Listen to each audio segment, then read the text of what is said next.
peepsy doodles. How's everybody doing today? Hopefully you're having a wonderful Tuesday.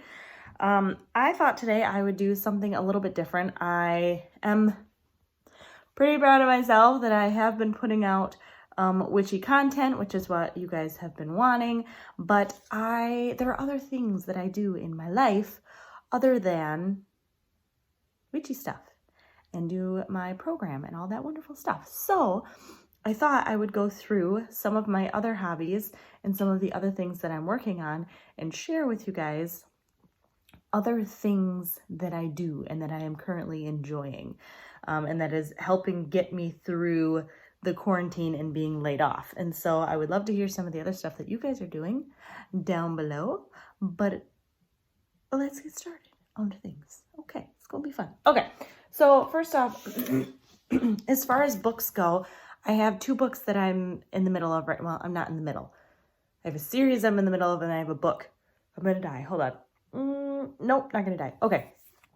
So this is the 2nd book in the Diviner series. I actually just finished the 3rd book, but I finished it on e-reader because bookstores are closed up here. So I didn't want to wait for Amazon to get it here whenever it may potentially get here. So I decided to buy the 3rd book on my Kindle. So I am currently finished with that one. That one was called Before the Devil Breaks You by Libba Bray, and I am about to embark. I have downloaded the sample of the 4th book.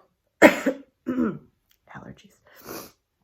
It's called The King of Crows, and so that will conclude my Diviner's journey. I have had a fucking amazing time with the Diviners.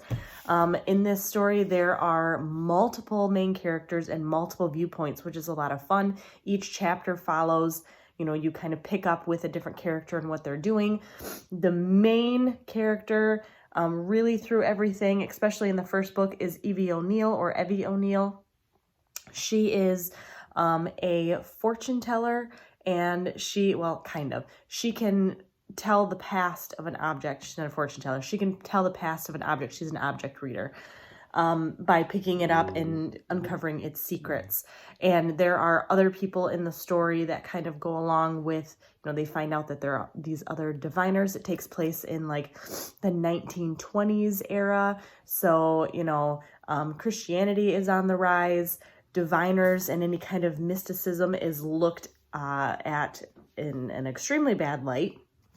And so there is this rising evil that is coming about in the city of New York and all over the world, and it is culminating in the final book. And so the Diviners, this group of people, Evie O'Neill and her friends and her little love triangle that she has going on, they're also a part of it.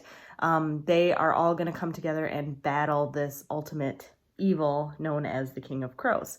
So like I said, I'm having a lot of fun with it. Some people that have read it said that the 1st book was kind of slow. I thought that the 1st book, plot-wise, was the best and the scariest and the creepiest. But, it is like a really great spooky Halloween read. But the characters' development in book 1 is kind of shallow. And that's because the characters and their stories unfold as you continue through the next few books, especially in book 2. So, like I said, I'm having a lot of fun with this series, and I'm excited to continue on with book 4 and say that I have completed a series in the middle of quarantine. So, that's what I got as far as that book. I am also in the middle of Daisy Jones and the Six. It's an audiobook, and so I'm listening to that through Audible.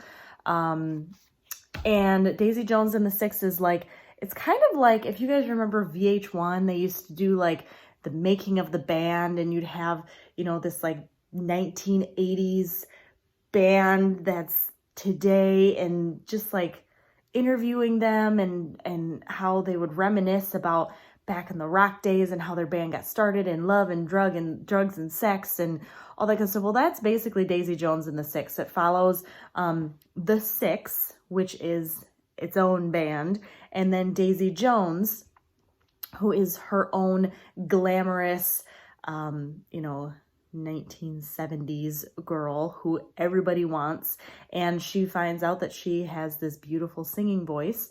So she goes off, and I haven't gotten any farther than the fact that she's doing her own singing, and the 6 just got to LA.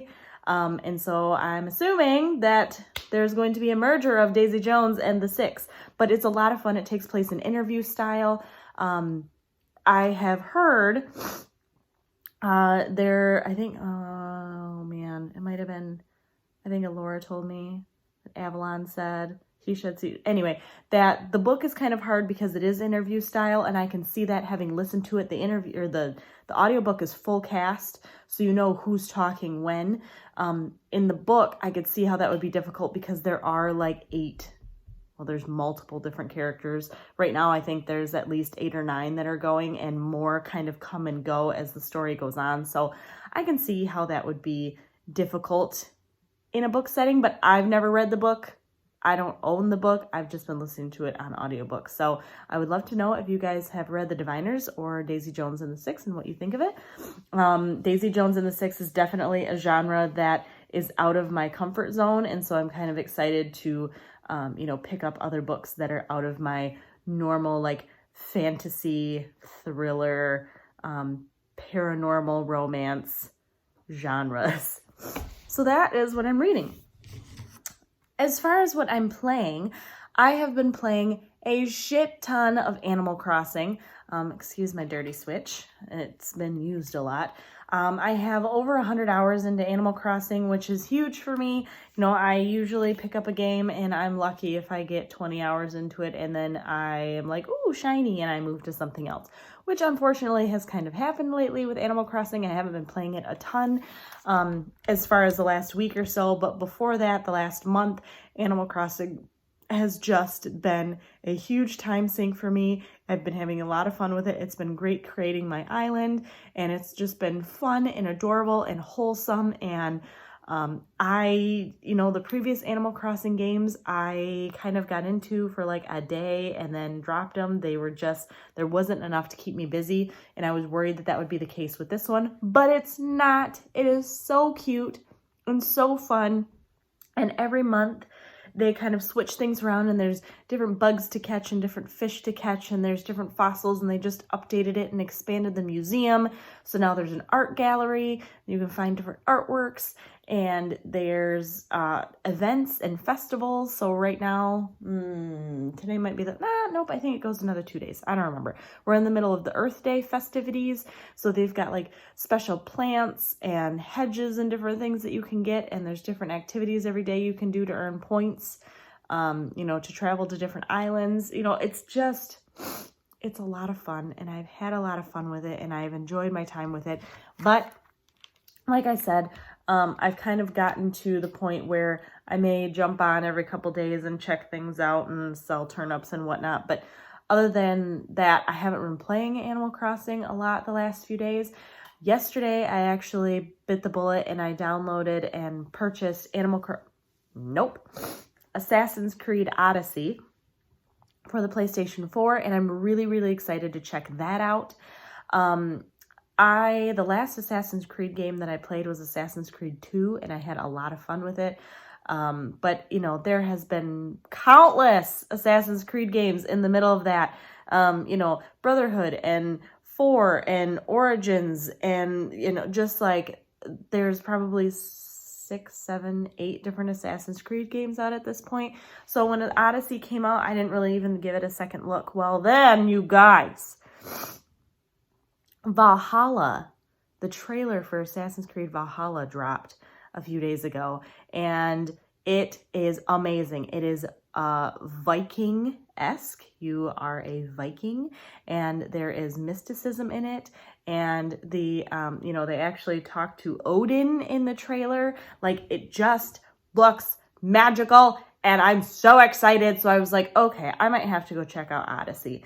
So, we went and we watched the trailer, and now I'm really fucking excited because there's just a lot of different role-playing elements in Odyssey. There's armor and armor upgrades and a bajillion different weapons and weapon upgrades, and there's skill trees, and you can choose between a man and a woman, which never really bothered me. I'm always good playing as a man, but I might actually play this one as a woman. There's like so many different things. There's dialogue options. that hasn't been in an Assassin's Creed game before that kind of slightly affect the outcome of the situation that you're in. It's open world, which they've been the games themselves have been getting bigger and bigger, but Odyssey, as far as I understand, was the biggest and most open world of the Assassin's Creed series.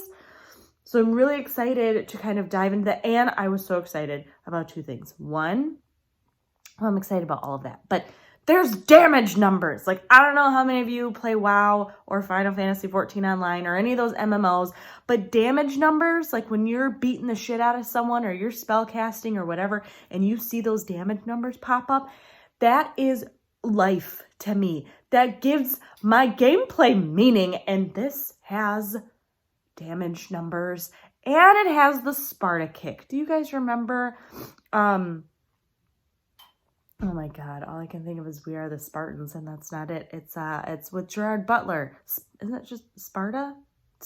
Oh my God, you guys help me. Okay, I'm not going to dwell on it, but the Gerard Butler Sparta movie way back in the day, like way back, like it was one of the first Blu-rays to ever come out, like as far as like when they switched over to Blu-ray stuff. Remember when he does the Sparta kick when he's like, "We are Sparta," he's like, pow! He just like fucking kicks that guy right down the hole. Well, you can do the Sparta kick in Assassin's Creed. And I was like, bro, that sold it to me. So you can also, there are mythical creatures. So there's a ton of side quests and a ton of collectibles that you can find. And some of the side quests include hunting down mythical creatures and mythological creatures, whatever. So I am really, really excited to try out Assassin's Creed. We bit the bullet and bought it yesterday. You know, we've been really trying to save money during this quarantine and being on lockdown and being unemployed, but it's been really difficult because it's like if you want to buy something, you have to either figure out how to order it online and when it's going to get here and shipping, or you're dealing with, you know, going to a store here, which none of the stores here had it because we called ahead. And the closest store to us that had it was like an hour and a half away. And it's like, well, by the time you spend gas of 3 hours round trip, I might as well just buy it on the PlayStation and not save the $15. So that's what we did. So that's been downloading. That kind of downloaded overnight because it was a bigger file. I think it was like 47 gigs. So that is going to be what I'm going to do tonight, and I'm really excited about that. Next. What I did. I broke it.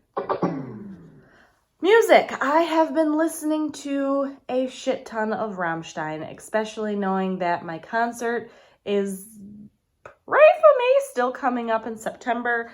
It's just making me really nervous that I may not be seeing them. If you guys remember, I cried when I got the tickets. I was so excited. I'm going for 4 days, Thursday, Friday, Saturday, Sunday. So 4 days and 3 nights to Chicago in September over Labor Day to see Rammstein at Soldier Field. And I might die a little on the inside if this concert gets canceled, because I think it's been like, correct me if I'm wrong, but I think it's been close to 10 years. I think it was like 2010, maybe 2012. I don't remember. It was the last time that Rammstein came to the US. So I was afraid that they weren't going to come back. And guess what?